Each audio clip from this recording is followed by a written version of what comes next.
Hey everyone, today I want to share with you a little haul. Not a lot of things, but a few exciting and some different stuff I recently got. So let's get into it. I'll start with something that I think will just be a little bit difficult to show from the camera arm, and it's this baby. I'm in the big leagues now, so I was brave and I went to the area at the art store where they sell, you know, like rolls of canvas. It was very scary. They have these ginormous rolls of canvas. It's maybe one day. So you know that I have been talking about kind of the limitations of painting just on paper and how I would love to paint on canvas with watercolors, but that doesn't work unless you use watercolor medium, and I don't like watercolor medium, and I also don't like it doesn't behave like paper once you put it on the canvas, and I also don't like the whole thing that I have to prep every single piece of canvas I want to work with the medium and then wait for it to dry. So yeah, and then it's still at the end of the day you have to fix it somehow or frame it behind glass, which is kind of like one of the things I love about canvas and canvas prints, which is why I like printing my artwork on canvas, is I like that look of just canvas, you know, no glass between you and the artwork. So yeah, so I bought this roll. It actually wasn't so expensive in my opinion. So this is cotton canvas, and this is 385 grams, so it's pretty thick. And the most important thing for what I want to do with it is that it needs to be unprimed. So you don't want anything that has been primed, because what I want to, like, what mostly interests me to explore now is using acrylic inks on an unprimed canvas. So this is 1 meter, it's 1 meter over 10 meters. So there's a lot of canvas here, which I also like. And this one costs me 45 euros. So I think that's a really good price, and you get quite a lot. And yeah, I don't know if obviously you can't feel it, but this is quite thick canvas, and I really like the texture of it. You know, it's like unbleached and just has this really beautiful natural look, and I'm excited to play with it. I have to be brave and open it and start rolling it out. I'll probably just cut a few small pieces, but you know, with this much product and the price point, I feel like I can be, you know, I can't imagine I will run out of this in like 2 months or something, and I can imagine buying such a roll for 45 euros, you know, every couple of months. That doesn't seem crazy to me. So I'm happy with this, and I'll show you a couple of the other things that I got with the intention of playing with this. Now, obviously with this kind of canvas, you can very easily just, you know, stretch it on frames, and it gives you a lot of flexibility that you can choose the size. I actually think I like the idea of working with this not stretched, and then having the freedom to kind of crop it to any size I want, and which is something I do with watercolor paintings. So, you know, it just gives you the freedom. Once you're done with whatever you want to do, you can crop it or not, or just use the full size. And you can buy at any like serious art store, you can buy frames for any size you want. So there's a lot of freedom here. Sometimes that's not good, that's just like too many options, but I think in this case it's gonna work well for me because I can play. My problem is kind of, I don't really have, you know, my studio. I'm very fortunate to have, I'm very grateful to have kind of a room to myself. Like, I call it my studio, but it's a room in a house. It has, you know, laminated floors. So it's not really an environment that I can like splatter paint very comfortably, and it is getting cold outside, so I don't see myself, you know, going out and like freezing. I am willing to suffer for my art, but I don't like being cold, so especially in my hands. So yeah, that's a little bit of a problem, but I can start small and kind of see where it takes me. I think at some point in my future, I'm going to need a space where I can just splatter paint, or I just need to figure out how this room can work for me. Maybe just find a good way to protect the floors and still make it look, you know, like a nice room and not a warehouse. Yeah, so I don't know.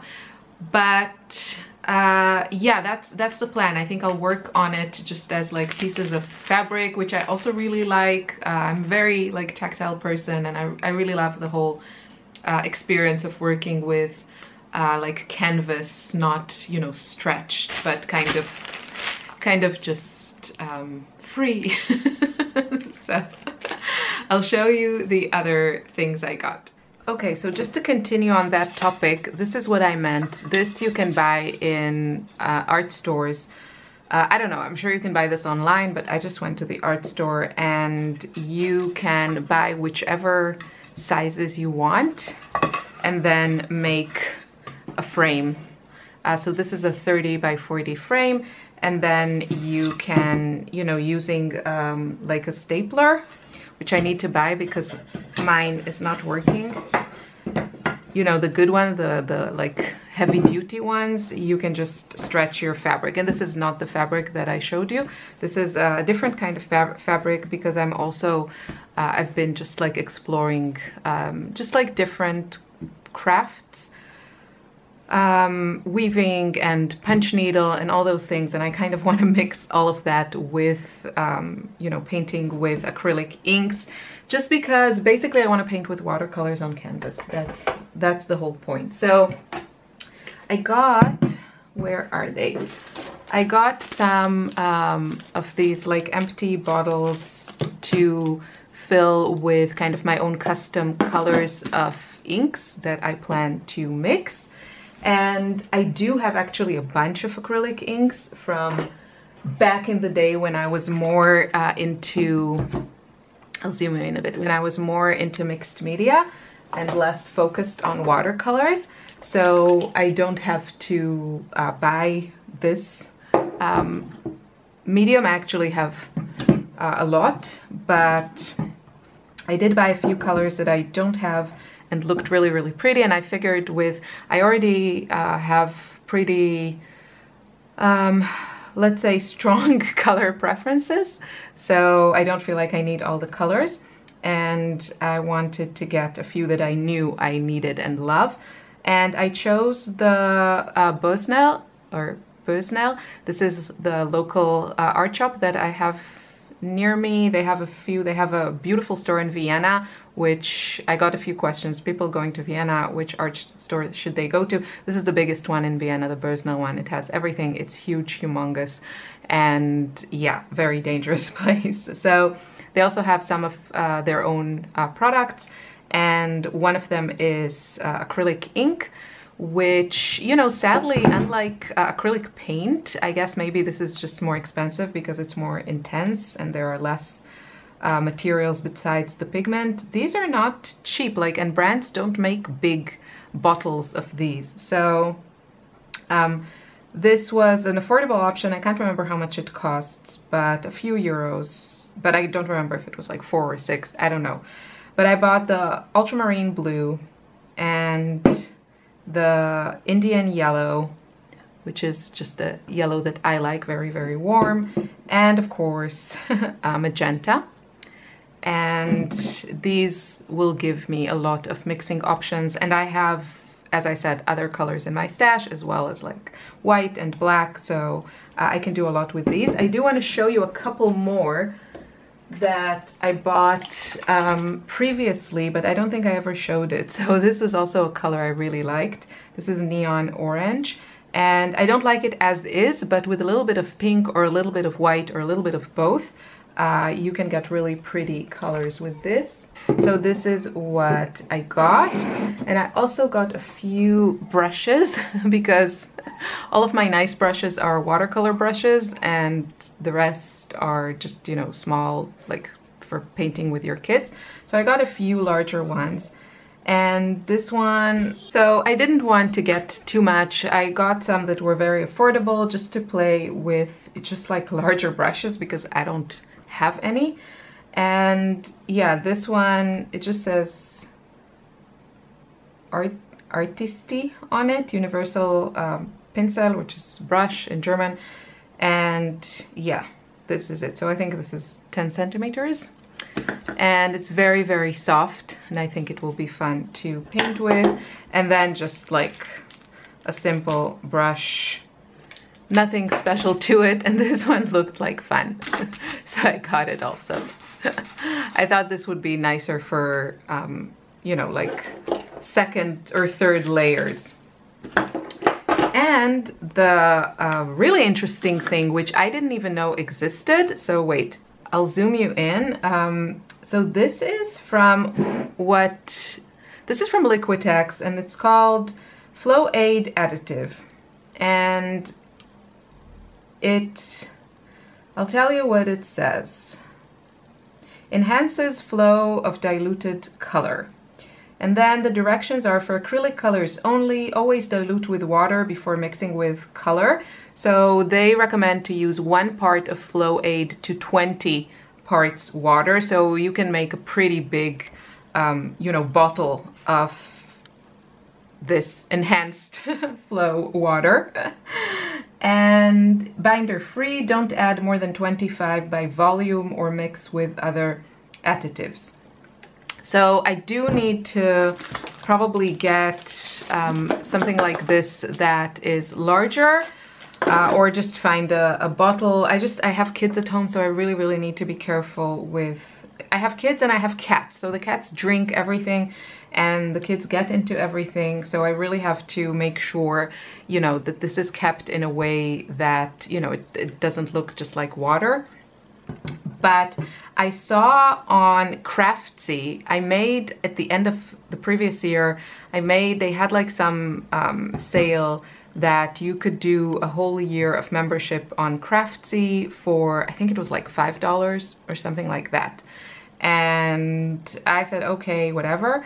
And I hardly ever used it, not because they don't have like fun things, it's more, well, they have everything. They have baking and quilting and crochet and knitting and painting and a lot of courses there. But I don't know, something about the platform doesn't really work for my bad internet connection, and most of the videos I just get frustrated because the streaming is so bad. So I didn't really use it, and I'll probably cancel it at the end of the year because the second year is like, you know, full price of, it's not too bad, but I don't think I'll get use out of it. But for some reason I went into the website and found a class made by, I think it's like, you know, sponsored by Liquitex, because she was using only their products. And she used this Flow Aid additive, and it was like, yes, this is exactly what I was searching for. So the way she used it, she also diluted the paint with it, which is, you know, good to know, but not as exciting as what she did with it on the canvas. So after mixing it with 20 parts water, she just kind of prepped the canvas and wetted it with this mixture. And then when she used the acrylic inks, the canvas behaved a lot more like watercolor paper, meaning that the inks kind of just moved around. And that's part of that's one of the things I'm missing, you know, that watercolor has and acrylic ink doesn't, that movement. And I think this medium can help with that. And another thing that I like it, you know, you could say, okay, then what's the problem? If you have to prep the canvas, you can just put watercolor medium instead and use the canvas like that. But first of all, watercolor medium is, you know, it is something like gesso. It kind of eliminates that fabric feel and look also. And also, it still doesn't come out like paper, and you have to wait for it to dry. With this, you don't have to. You just put it on the canvas, and then you're supposed to use it when the canvas is still wet and apply your inks. So that sounds like something that fits my, you know, personality a lot better than watercolor medium. And yeah, I'm excited to play with this, with the inks, with the canvas, with all those things. So a bit stepping aside from watercolor, but oh, I got a present from a friend, a wonderful friend that gave me a tube of Zoisite for my birthday. So Zoisite, I should probably show you. Okay, maybe we'll do like, I'll just show you everything, how it looks. But this is a beautiful, beautiful muted, like heavily granulating green, and I just love this color. And yeah, I'm really glad she gifted me, because I had just I had like a pan or a small tube, I can't remember, and I'm almost out of it. So I really like this color. And then this made a small appearance in my Museum Aquarelle video. This is a set that I ordered from Agalo, which is a lovely watercolor manufacturer, and their shop offers also other products in Italy. I think they're in Assisi, and they have now these. I don't think these are now available. They do a restock every couple of months, and things kind of sell out. So I don't think you can find the set right now, but you can find these brushes on Jackson's, just without the this and not in a set. And I'll just show you, these are so beautiful. So these are the Tintoretto 1337 Sintetico Vajo from Italy. This is a quill, a beautiful quill brush in travel form, super slick. This is lovely metal. And yeah, so this is the number 2. And this is the number 4. I think I used this in the video. And then we have number 6, which is very, very, yeah, it's very similar to the 4, and then the number 8. And I think it doesn't go any higher than that. So I would say you can skip the 4 or the 6 and just stick with one of them, because they kind of seem very close. And I can't imagine they would perform. So this one I used. The other ones still have a little bit of gum arabic to keep the shape. And yeah, the 8 looks like a great kind of all-rounder for, you know, sketching on the go or even in your studio. Really, really beautiful brushes. I love travel quill brushes, and they're not easy to find. And I'm super, super happy that Tintoretto makes these. They are very slick, and this one is, you know, the brush itself is nice, but this costs, I think, like 2 times more than these. It is bigger, but I also found it, for me, this was just like too big for sketching in a smallish sketchbook. This is the Da Vinci Casaneo 1598 number 2, and this is German. And it's a lovely brush, but it's just like too big, and come on. I mean, okay, I know this will last me forever, but this is plastic and it's super like bulky. I just prefer these slick metal packages a lot more. I just added a bit of water so it keeps its shape. But yeah, these are gorgeous, and I'm really, these would be just perfect for me for traveling. Now, this is pretty exciting. I got a few comments after doing that Museum Aquarelle video about the Caran d'Ache, what are they called? Supracolor, I want to say. Supracolor, yeah. And so this is, Caran has, it seems, I think I knew this but kind of ignored it. They have, besides the Museum Aquarelle, which I adore and I think they're like really the best pencils out there, they also have this line of watercolor pencils, which are cheaper than the Museum Aquarelle and have many, many more colors. The color range is much better and more and larger than the Museum Aquarelle. They have, I think, 120, and I looked at the colors. There are some beautiful colors there that they don't have in the Museum Aquarelle. So I wanted to try them, but yeah, I didn't know like which colors to pick, and I didn't want a basic set. And so I saw that they had this set, which is a collaboration with Paul Smith, which I'm guessing is, I want to say, a designer. They also have some pens in these with these kind of packaging. It's gorgeous. And I just really, really liked this color palette. And I thought this would be a great way of trying some of the colors. They have some lighter colors here so I can see how they look.